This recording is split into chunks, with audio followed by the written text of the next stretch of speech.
복된 소식 아름다운 소리 AM 1590kHz 시카고 기독교 방송입니다.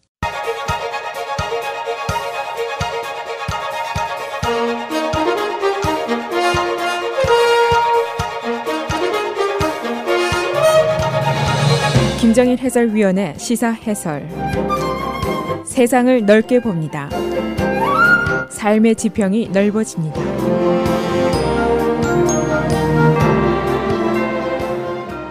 시사 해설입니다.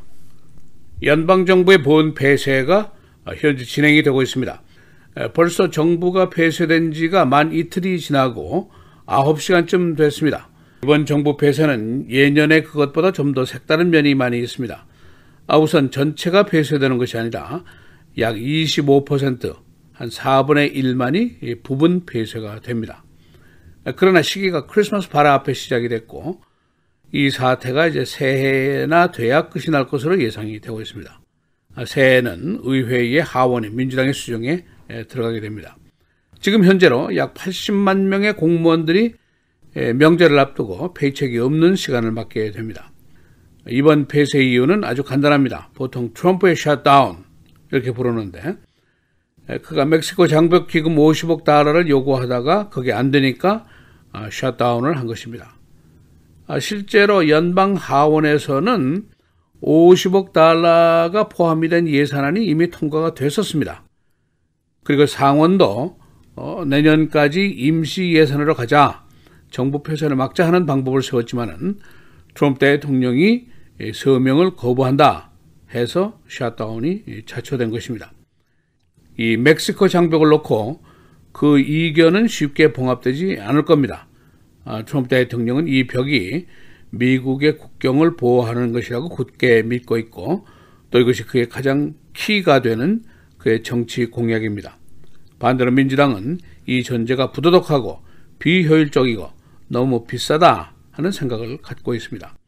그래서 이 대결이 어떻게 귀결이 되고 새우등이 얼마나 터지게 될 것인지는 아직 알 수가 없습니다. 예년의 정부 폐쇄 당시에는 우리들이 운영하고 있는 스몰 비즈니스들, 세탁소라든가 뷰티 서플라이조차도 잘 되지 않는 그런 막심한 영향을 받았었습니다. 이번에는 부분 폐쇄니까 연말연시의 경기가 크게 망치지 않았으면 좋겠다 하는 생각만 할 뿐입니다. 그래서 오늘은 지난 금요일부터 자정을 기해서 실시된 연방정부의 부분 폐쇄, 지금 어디까지 와 있는지, 협상은 어떻게 진행이 되고 있는지, 정부의 리오픈에 대한 예상은 어디까지 와 있는지, 어떤 영향을 우리가 받게 되는지 알아보도록 하겠습니다. 우선 정부는 이미 폐쇄가 됐고 언제 다시 재개될 것인가 하는 질문이 가장 절실한 질문입니다. 그러나 확실한 대답이 불행히도 없습니다. 정치권의 예상을 요약을 하면 이런 정도입니다. 목요일에, 그러니까 오는 7일에 상원이 다시 잠시 모이게 됩니다. 이때 무슨 절충안이 나오지는 않을까 하는 약간의 기대가 있습니다만은, 그러나 상원의 지도부의 인스트럭션에 따르면은 이때까지 협상안이 나오지 않으면은 그냥 집에 있어라, 새해를 집에서 보내라, 그런 뜻입니다. 내년 1월 3일에 의회가 개원을 하게 되는데 2019년도 새 의회입니다. 하원은 민주당이 다수당이 되고 하원 의장도 지금으로서는 낸시 펠로시 현 리더가 될 가능성이 높습니다. 그러면 이제 하원이 정부 폐쇄 중지안 이것을 즉각 표결에 붙이게 됩니다. 민주당이 다수당이니까 이제 통과가 되게 되는데, 그러나 여전히 상원은 공화당 다수당입니다. 현재 리더인 미치 맥코넬 상원의원이 이제 큰 프레셔를 받게 되는데, 그가 동의해서 가버먼트가 다시 리오픈을 하더라도 그래도 트럼프의 50억 달러는 없습니다. 그러나 만일 오픈을 하지 않으면은 공화당이 큰 욕을 더 먹게 되어 있습니다. 이 지금까지 협상 경로를 요약하면 이런 정도입니다. 지난 금요일 자정이 임시 예산일 마감일이었습니다. 당시 하원은 트럼프의 50억 달러를 포함한 예산안을 통과시킨 상태입니다. 그러나 상원은 이 토의 종결에 필요한 60표가 없었습니다. 여기 슈퍼 머저리티가 필요한데 필리버스터를 방지하기 위한 60표에는 민주당의 합세가 분명히 있어야 되는데 민주당의 표가 있을 리가 없습니다. 그래서 상원이 임시 방편으로 단기 예산 소위 스탑갭이라는 것을 제안을 했습니다마는 트럼프가 이것을 서명하지 않겠다라고 거부를 해서 결국 정부가 폐쇄가 된 것입니다. 그리고 그 다음 날 마이크 펜스 부통령이 새 안을 제시한 것으로 나타났습니다. 토요일인데 이거는 공식적인 것은 아니고 의회 보좌관들의 전언을 인용한 언론들이 보도한 내용입니다. 이 펜스의 대안은 50억 달러 중에서 25억 달러만 달라 그런 요구였습니다. 그러나 이 돈으로 멕시칸 벽은 짓겠다. 다른 예산을 전용해서 하겠다. 이런 보관을 가지고 있었습니다. 그러나 민주당 쪽에서는 당초에 제안했던 13억 달러만 제안을 했습니다. 이 예산은 Homeland Security Department의 국경 보안을 강화하는 예산입니다. 이 트럼프 대통령이 몇 주 전에 의회가 예산을 안 주면은 군 예산으로 장벽을 쌓을 것이다라는 선언을 했었습니다. 그러나 공화당 내부 특히 보수계의 반대가 나왔습니다. 우선 법적으로 이 국방 예산을 전용해서 DHS의 예산으로 즉 국경 보안 예산으로 전용할 수 있는지 이것이 적법한 것인지 여기에 대한 답이 확실하게 없습니다. 그리고 보수 언론 쪽에서조차 회의적인 의견을 보였습니다. 이번에 은퇴하는 밥 코커 공화당 상원의원 테네시 출신인데 이 사람은 트럼프의 강수를 두는 이유가 그가 보수계 시민들에게 내가 공약을 지키기 위해서 열심히 싸웠다 하는 것을 보여주기 위한 정치적인 제스처를 위한 것이다. 이것은 어린애 같은 짓이다. 주비나일한 것이다. 라고 비난을 했습니다. 이번에 샷다운은 예년보다 색다른 점이 있다고 말씀을 드렸습니다만 몇 가지 더 첨가를 하면 이렇습니다. 우선 그 영향이 25%에 미치기 때문에 그 임팩이 견딜만 할 수도 있습니다. 그렇게 되면 오히려 이 샷다운이 장기화될지도 모른다. 그런 우려가 나와 있습니다. 그리고 민주당 쪽으로서는 굳이 성급하게 협상에 임할 이유가 없다. 즉 자신들에게는 정치적인 위험성이 덜하다. 그런 생각을 하고 있습니다. 트럼프가 낸시와 척을 불러서 내가 샷다운을 할 거야. 그것도 자랑스럽게 할 거야. 그리고 내가 당신들을 비난도 하지 않을 거야. 라고 호언장담을 하는 장면을 전 국민들이 다 봤습니다. 그 자신의 말이 모든 정치적인 부담을 이미 결정했다. 그런 얘기입니다. 1월 3일부터는 민주당 하원이 다수당이 됩니다. 모든 예산권이라든가 정부 조사권이 민주당의 수정에 들어가게 됩니다. 그리고 이번 샷다운 환경이 공화당 내의 분열이 심화된 가운데 실시가 되었습니다. 시리아 문제가 그렇고 사우디 왕자 문제가 그렇고 짐 매리스 국방장관에 대한 조기 퇴출 문제도 여기에 들어있습니다.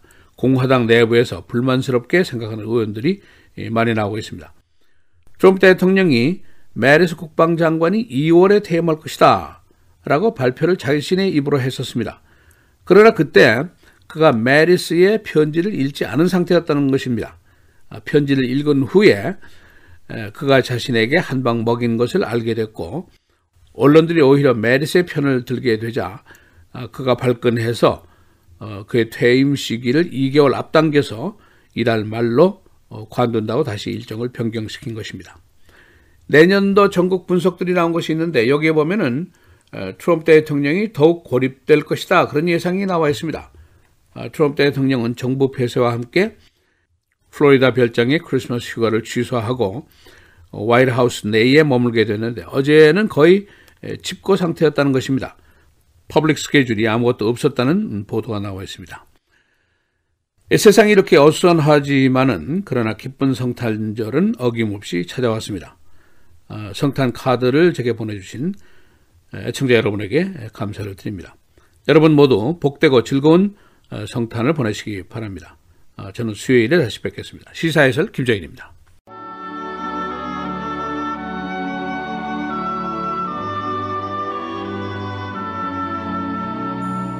보라, 내가 속히 오리니 내가 줄 상이 내게 있어 각 사람에게 그가 행한 대로 갚아주리라. 나는 알파와 오메가요 처음과 마지막이요 시작과 마침이라.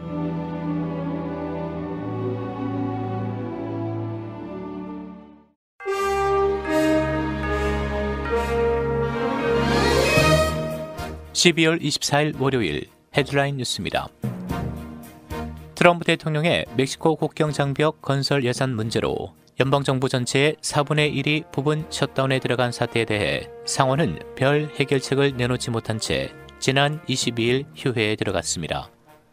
미치 맥코널 상원 공화당 원내대표는 지난 토요일 의례적으로 개회했던 상원의회를 불과 몇 시간 만에 끝냈습니다. 그러나 의사당에서는 마이크 펜스 부통령과 척 슈머 상원 민주당 원내대표가 이 문제로 협상을 계속하고 있습니다. 하지만 아직 이 난국을 헤쳐나갈 합의는 나오지 않고 있는 가운데 상원은 오늘 다시 형식적인 개회를 할 예정이며 상원 전체 회의는 27일에 열립니다. 트럼프 대통령이 제임스 매티스 국방장관 해임과 동시에 패트릭 세너헨 국방부 부장관을 국방장관 직무대행으로 지명한다고 밝혔습니다. 이번 결정은 매티스 국방장관의 사임서에 트럼프 대통령이 분노를 표출한 데 따른 것으로 풀이됩니다. 매티스 장관은 당초 오는 2월 말 사퇴할 예정이었습니다. 트럼프 대통령은 어제 자신의 트위터에 매우 유능한 국방부 부장관인 패트릭 세너헨이 2019년 1월 1일부터 국방부 장관 직무대행 역할을 수행한다는 사실을 발표하게 돼 기쁘다며 패트릭은 국방부 부장관과 보잉에서 일하며 많은 업적을 달성했고 그는 훌륭히 임무를 수행할 것이라고 전했습니다. 국방부가 시리아 주둔 미군 철수 시행 명령의 서명을 완료했습니다. 언론에 따르면 국방부 대변인은 어제 성명을 통해 시리아 철군 시행 명령에 서명했다며 이같이 밝혔습니다.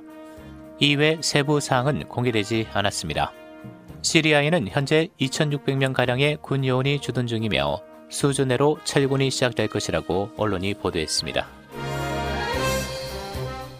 지난 20일 인도네시아 순다 해협 주변 해안에서 최고 10피트 높이의 쓰나미가 발생해 내륙으로 50에서 66피트까지 해일이 밀어닥쳤습니다. 이번 쓰나미로 사망자가 373명으로 늘어났고 부상자도 1,450명이 넘는다고 현지 당국이 밝혔습니다. 이번 쓰나미의 원인으로는 순다 해협에 있는 작은 화산섬인 아나크라크타우의 분화의 영향을 받아 해저 산사태가 발생했을 것이란 설이 유력하게 거론되고 있는 가운데 희생자는 계속 늘어날 것으로 보입니다. 페더럴 리저브의 금리 인상과 연방정부 셧다운 사태로 증시가 패닉에 빠지자 트럼프 행정부가 시장 심리를 안정시키기 위해 총력전에 나섰습니다.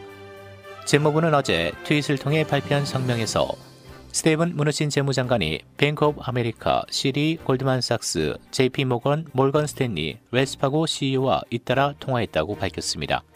무누신 재무장관은 오늘 연방준비제도와 증권거래위원회, 상품선물거래위원회를 포함한 트럼프 행정부의 금융시장 워킹그룹과 통화하고 정상적인 시장 가동을 위한 협력 방안을 논의할 예정입니다. 정부 부분 폐쇄가 계속되면서 시카고 지역에도 영향이 미치고 있습니다. 이 지역에 있는 약 40개 에이전시, 4만 명의 공무원들이 무급 휴가에 들어갔습니다. 공항과 법원, 메일 등 업무에는 지장이 없습니다. 그러나 일리노이주 내에 있는 링컨 박물관 등 연방 내셔널파크는 잠정 폐쇄됩니다. 가족과 격리된 불법 입국 청소년들이 처음으로 부모 없는 연말 휴일을 맞습니다. 일리노이주 중부에 있는 연방시설에 혼두라스 등에서 온 청소년들이 격리 수용돼 있는데 이들의 부모는 추방된 상태입니다. 이들은 어제 인근 교회에 가서 교인들의 환대를 받았습니다. 시카고 베어스가 어제 샌프란시스코 49어스에게 14대 9로 이겼습니다. 베어즈의 시즌 전적은 11승 4패, NFC에서 3위입니다. 베어즈는 내주 미네소타 바이킹스와 대전합니다. 날씨입니다. 성탄 이브인 오늘은 대체로 맑고 추운 날씨 보이겠습니다. 낮 최고 34도, 밤 최저 27도. 성탄절인 내일 대체로 흐리겠고 낮 최고 43도, 밤 최저 30도. 수요일 대체로 흐리고 밤사이 비가 내리는 곳 있겠습니다. 낮 최고 41도, 밤 최저 36도. 목요일 기온이 40~50도대로 오르겠고 강한 바람과 함께 흐리고 비가 내리는 지역 있겠습니다. 낮 최고 52도, 밤 최저 40도입니다.